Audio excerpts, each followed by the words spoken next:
enforcement, digo, están interesados aquí, ¿no? Sí. Zoning board no está aquí. ¿Se hizo en ellos? No, aquí. Part of it, and then the other part is A in ver, ¿dónde está? 282. Yes. No, ahí no está el estudio. No? Oh, somebody took 282. Ready when you are. Okay, good evening. Welcome to the City of West Miami Planning and Zoning Board meeting of April 24th, 2018. Members present are Eugenio Gonzalez, Yes. Diana Rio, Yes. Alvaro Lorido, Yes. myself, Joe Paz. Also present is Juan Pena, Planning and Zoning Director, and Jose Villalobos, City Attorney. It is 7:33 p.m. Good evening, Mr. Chair. Today on coming back to old business, first item on your agenda is the approval of the minutes from the previous meeting, 3/27.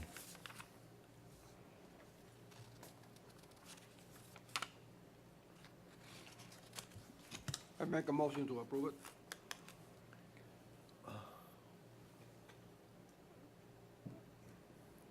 Mr. Pena, I read them over and they do appear to be correct, but can we take a vote on this since a couple of members were not in Of at course. that meeting?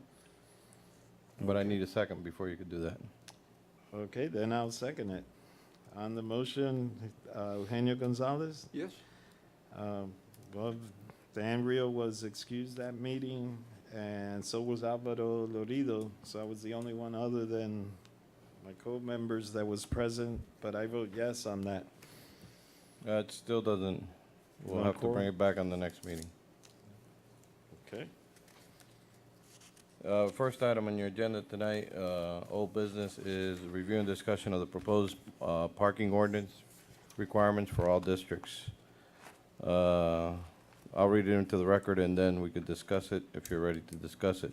An ordinance of the City Commission of the City of West Miami, Florida, amending Section 282, Section 5, subsection 5.2, off-street parking by amending parking requirements for land use sections in single-family home, duplexes, apartments, and mixed-use corridors, motels, hotels, and retail businesses, commercial churches, theaters, auditoriums, and similar places of public assembly, restaurants, and public dining rooms, office building, clinics, hospitals, and welfare institution, adding subsection 510 and 511, establishing requirements for parking spaces, access to buildings, and visitor parking, and reaffirming the height of a building, adding a subsection 52B, tandem parking, subsection 52C, visitor of commercial property, and subsection 52D, regulating parking within a non-paved areas of property, providing for codification, providing for severability, providing for effective date. Mr. Dave? Chair, Go ahead. if I may, Go let me ahead, explain what your role is in this particular case.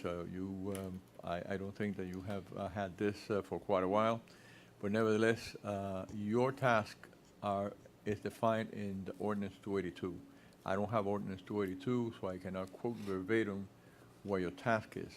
But in any event, you are not legislators. You're not here to legislate or approve any ordinance.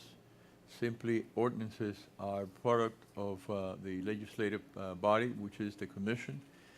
Simply, they have asked you as experts in the zoning and building to recommend what you think would be feasible for the commission to consider.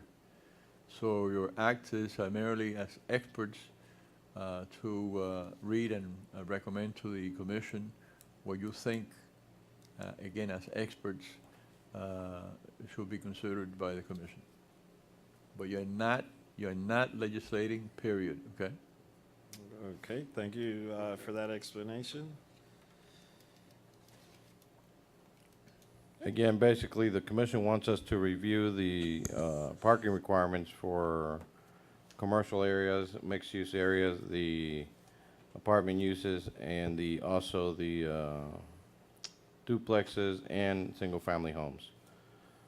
This way, obviously, when it was first done, the last revision of 282 was in 1967, and at that time, most people only owned probably one car, and completely different than the scenario we have today.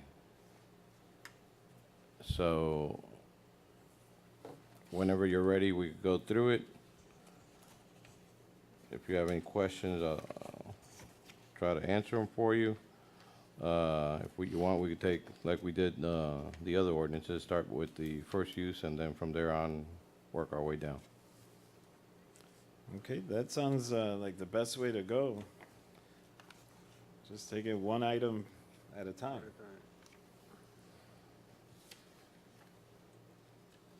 Okay.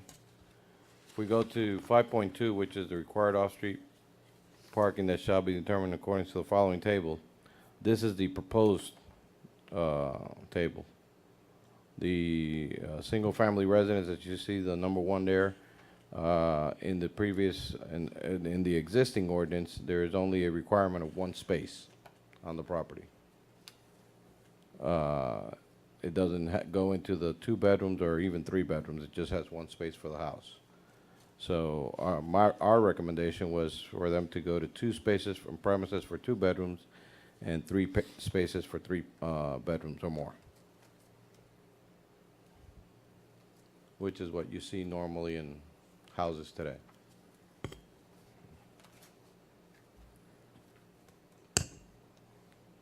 Okay, if any member of the board wants to speak as we go through these items, by all means, let us know what you think.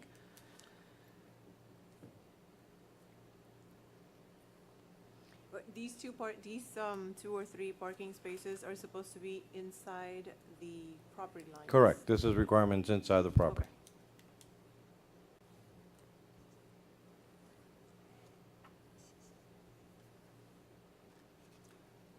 May I, please? Of course. There are some areas where we have in laws or MOMS efficiencies or whatever, like the street where I live on 14th Street, that it's very hard to travel or to drive one way because you got 3 or 4 cars right in the driveway, and I wonder how we're gonna enforce this if this passes. Well, the issue is, anytime you change the ordinance, the compliance becomes on your next renovation of the house. If you want to add a bedroom, if you want to expand, make it a Florida room, whatever, that's when you have to meet the requirements. Thank So you. it's not like you're all of a sudden, everybody's forced to put in driveways. Thank you. Okay, so they would be grandfathered in. Correct, if until no you modify modification. you're not, How about if the house is sold? no. Only when the new owner comes to do Modify. some modification, that's when it's required. Okay. No act can be retroactive, Right, okay? okay. And what happens with the properties where they're required to do the 3 parking spaces and then you're removing a lot of the green areas in the front? Well, that's the one thing that, aside from this, that you all as planning and zoning could go into only allowing a certain percentage of the front yard to be paved, or allowing them to pave, but like you see today, in certain manners where you have grass and pavers combining for the parking area, not just one big slab of concrete or asphalt.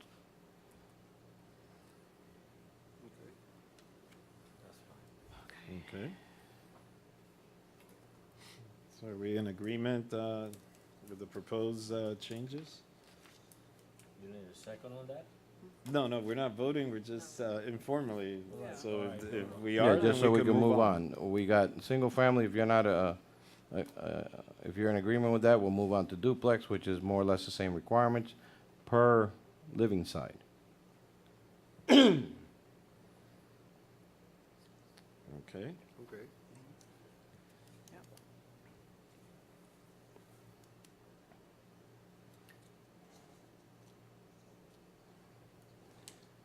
okay, can we move to the apartments and mixed-use corridor? Okay? the apartments in the mixed-use corridors, which is basically your commercial areas. I know we have motels and hotels, but that's really not really prevailing nowadays here. We start with and it used to be one space for one bedroom. Now we're starting with 1.5 space for each unit of one bedroom on the premises or studio, and then 2 spaces for every 2 bedrooms and 3 spaces for every 3 bedrooms. Right now, we have 1 space for one bedrooms, and then 1.5 spaces for 2 bedrooms, and then 2 spaces for 3 bedrooms. So we're doubling it up as far as the spaces. Okay. Okay, sounds reasonable.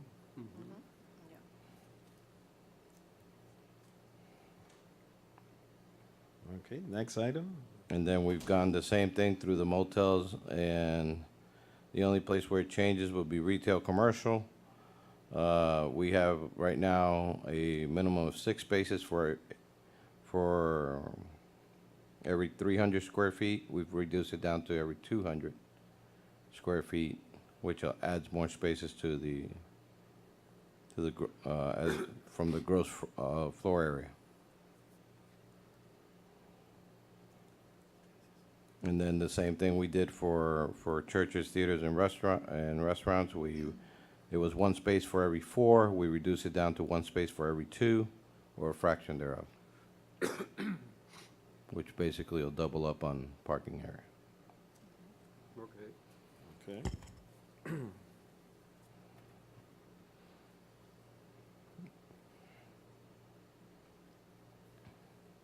Also, we have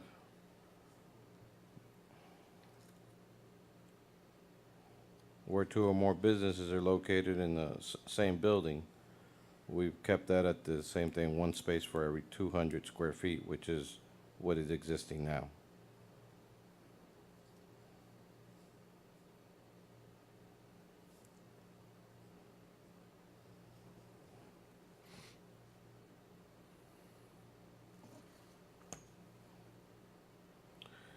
Adding to the new sections, what we've done is, if you visited the new buildings, in order for them to maintain security, even the visitor spaces are within the secured area. So it's hard for a visitor to arrive on the property, have somebody come down, get a pass so they could park.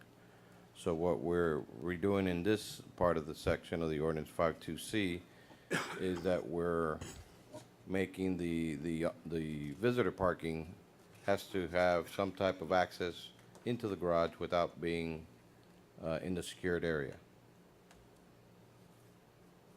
That way, the visitors have access to the garage at the same time that the tenants have their own private entrances for secured in and out. Because a lot of times, say deliveries of Uber and pizzas and stuff like that, they tend to park out in the street or leave the car wherever they can, and then they just run up the building. We've seen that in the 3 buildings that have been built. Does that create a security issue for the tenants? Well, I'm sure, as part of the requirements that we usually have for the buildings are completely 24-hour monitored, and they always have security patrol as part of their application. The only thing we're doing is we're removing the gate that doesn't allow access to the visitor area, which is on the 1st floor, and it's right there next to the lobbies. So yeah, I'm sure they could work it out, an internal workout of the plan of the building to allow access from one side or the other to.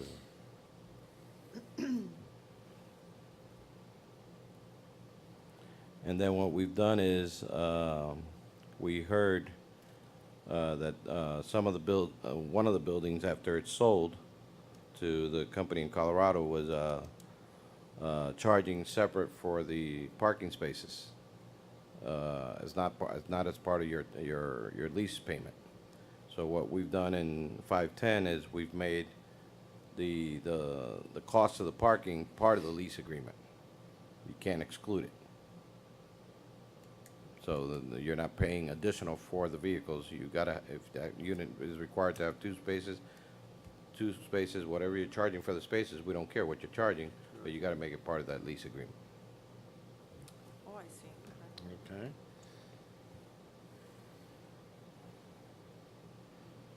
And we, obviously, just in case we have some entrepreneur tenants, they cannot lease that parking space to somebody else in the building.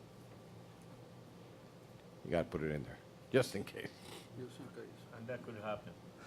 I'm sure it happens all the time. I got 3 cars, could I pay you before you leave? Yeah. See, this is anecdotal in nature. I purchased a unit in Coral Way some years back, and I purchased that with 2 parking spaces. And when I tried to park in my space, the one that had been sold to me, I got a sticker in my window by one of the neighbors saying, "This is my parking space, and I'm leasing that to my secretary." So he was leasing my parking space to his secretary. Wow. Wow.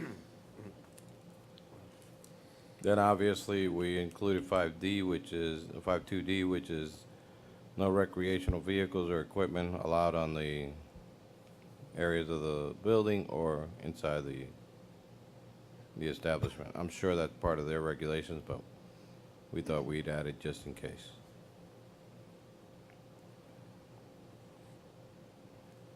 So basically, the changes that we proposed, we had tandem parking before, as you know, and the language was not quite there as far as having both spaces on a tandem parking assigned to the same unit. And if it's one of those vertical lift machines, then they have to have a 24-hour valet to operate the machine. And the percentage of the visitors parking, which is 15%, did that change? Did that increase? We went from 10 to 15. Okay, okay. On the buildings over here, one of them has 26, and the other one has 30. So we went higher than that. We went to 15%, which is gonna be about 45 visitor parking spaces. So But that was included on the previous plans, right? That allowance? yes, Yeah. but we just increased it Increase to it, yeah, all right. to calm the concerns of everybody that says there's not enough parking.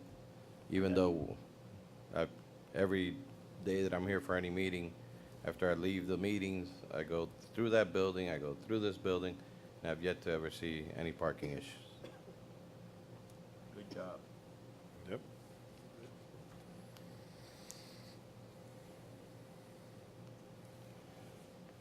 So that's basically what we're changing, what's highlighted. And then the other stuff is just language that goes part of the ordinance to get codified, and if there's conflicts and stuff like that.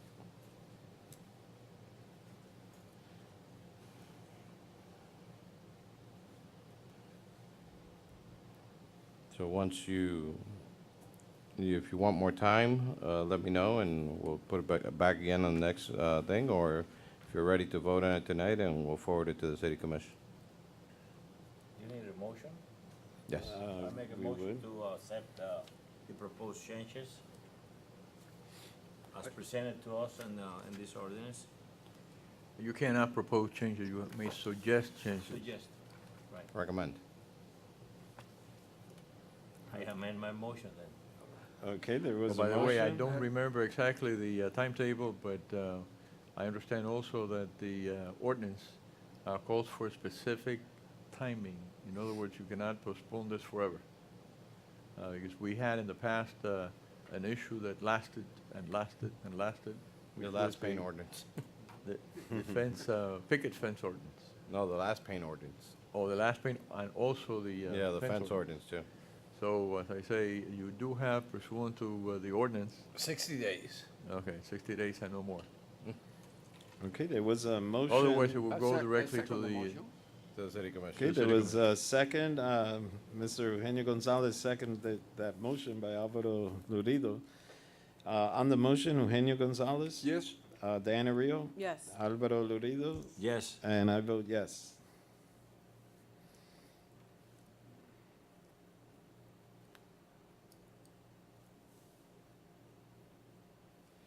Okay, on the next item on your agenda is review and discussions to the proposed ordinance of paint chart color for the main color and accent color. Also, the percentage of color allowed as an accent color for all districts.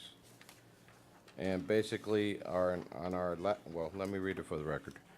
Ordinance of the Mayor and City Commission of the City of West Miami repealing section of the Code of Ordinances of the City of West Miami in conflict with Chapter 2017-149 Florida statutes, preempting local ordinances requiring permits to paint residences, amending Ordinance 9303 and 2003-02, establishing color charts for the painting, okay, that has a typo there, or repainting of buildings and structures in the City of West Miami, ratifying compliance to the color charts approved in said ordinances, requesting application for approval of said colors pursuant to the existing ordinances, providing for a methodology of implementation, an inspection of post-painting of buildings and structures, providing for an inspection fee, providing for conflicting ordinances, providing for severability, and providing for an effective date. now, let me give you some background on this.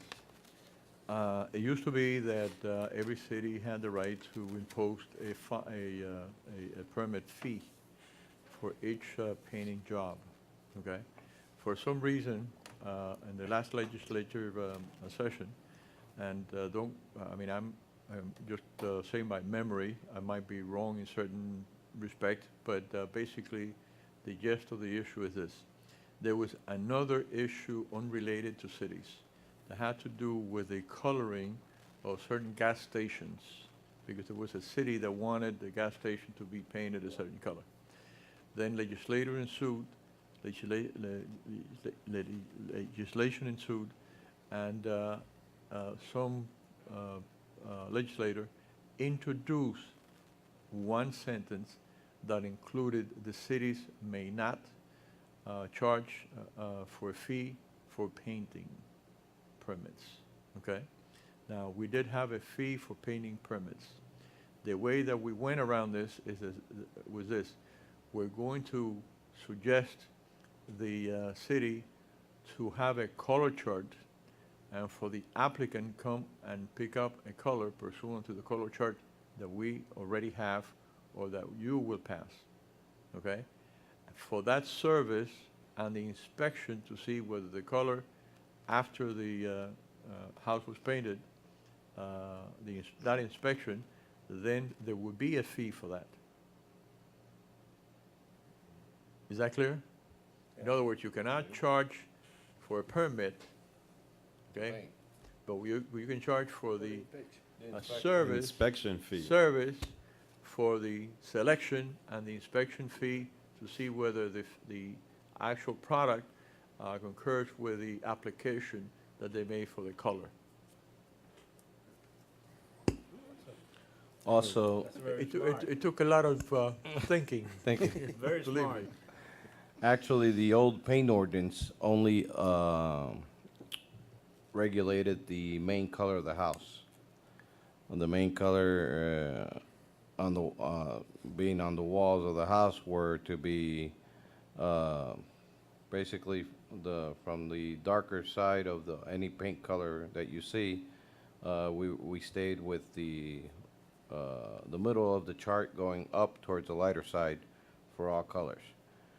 But the accent color could be any of the darker colors that are on a paint chart, a color chart. And they weren't regulated as far as which colors are allowed.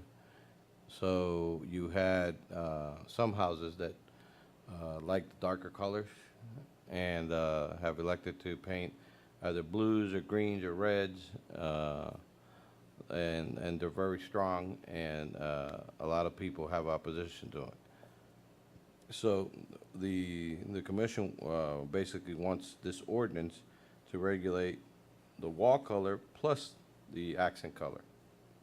The percentage of accent color allowed on any individual wall in case they're doing some type of design on the wall, and as far as how far on that color spectrum you're able to go towards the dark side. In other words, nations have banners or flags, okay? Assuming that somebody wants to invent the flag and wants to paint their home as with the emblem or semblance of the flag that they invented, okay? That would not be consistent with the rest of the community. And you want to have a community it's not only inclusive, but also that it's consistent, that everything is not the same, but, it doesn't go to one extreme or the other. Okay. So on this one, I think what we should do is, You have to understand what I said, okay? Is that clear? take the ordinance, and we'll bring it back at the next meeting, and for the next meeting, I'll have color charts available for you to see what we do is we have one color chart that was approved years ago. We'll obviously go to one of the paint stores and grab one of the newer color charts, which includes hundreds of colors, and then we'll make that one the official one once you select how dark we can go or how light. And then what we usually have people do is bring us their paint chip and compare it to that color as close as possible, and then that's the color that usually gets approved, as long as it meets one of the colors within the area that we allowed. So this one, really, all you have to do is take it with you, read it, see if you agree with the language, and then on the next meeting, we'll bring the color chart to start selecting what colors we'll allow and what colors we won't. So we're gonna table this item. This one till the next meeting. All right. And what do you do with the accent color or the percentage? The percentage of the accent color is in here? Or is it something That's something that we gotta discuss. that we got, okay. Yeah, currently on the old ordinance is, the accent color could be up to 40%, which is pretty high. Yeah, That's an accent, that's almost half the structure. Okay. Okay, so we don't need to take a vote on this? No. We'll just discuss it in the next meeting? Correct. Next meeting. and I believe that's the last item on your agenda tonight. Okay, any comments or discussion from the board? Nope. Okay, the City of West Miami Planning and Zoning Board meeting of April 24, 2018 is now adjourned. It is 8 o'clock PM. Okay, thank you. Quédate un momentico ahí para enseñarte una cosa.